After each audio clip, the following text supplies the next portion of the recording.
जिथं जीवदान मिळतं, जिथून आशेचा अंकुर फुटतो, अशा हॉस्पिटलची ही अवस्था आहे.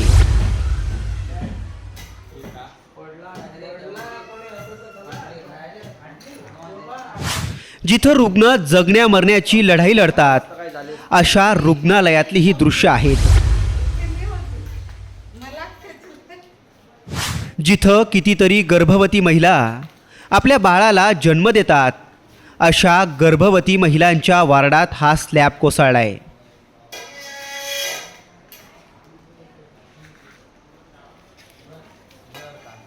ही दृश्य राज्यातल्या सर्वसामान्य माणसांची किती भीषण अवस्था आहे हे स्पष्ट दाखवतायत.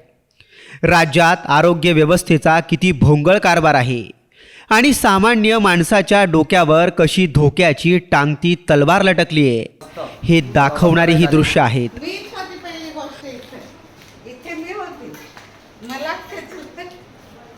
पालघरच्या डहाणू उपजिल्हा रुग्णालयातील ही दृश्य आहेत. या वॉर्डामध्ये स्तनदा माता आणि गर्भवती महिला असतात. त्यांच्याबरोबर अगदी 2-4 दिवसांचं कवळं लेकरूही तिथं असतं. अशा ठिकाणचा हा स्लॅब कोसळला आहे. सुदैवाने या स्लॅबखाली कुणी महिला अडकली नाही, कारण हा स्लॅब कोसळला त्यावेळी हा वॉर्ड पूर्णपणे खाली होता.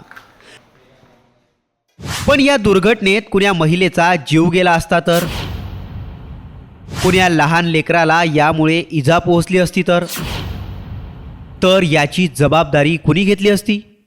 रुग्णालयाच्या दुरुस्तीबाबत अजूनही पालघर जिल्ह्यात बेजबाबदारपणा दिसून आलाय. एकीकडे राज्य आणि केंद्र सरकार आरोग्य व्यवस्थेकडे विशेष लक्ष असल्याचं सांगतंय आणि दुसरीकडे हे भीषण वास्तव समोर येतंय. या घटनेची आता आरोग्यमंत्री तानाजी सावंत दखल घेतील का? रुग्णालयातल्या या स्लॅबचे तातडीने काम पूर्ण होईल का, हे पाहणंच आता महत्त्वाचं ठरणार आहे. ब्युरो रिपोर्ट, साम टीव्ही न्यूज, पालघर.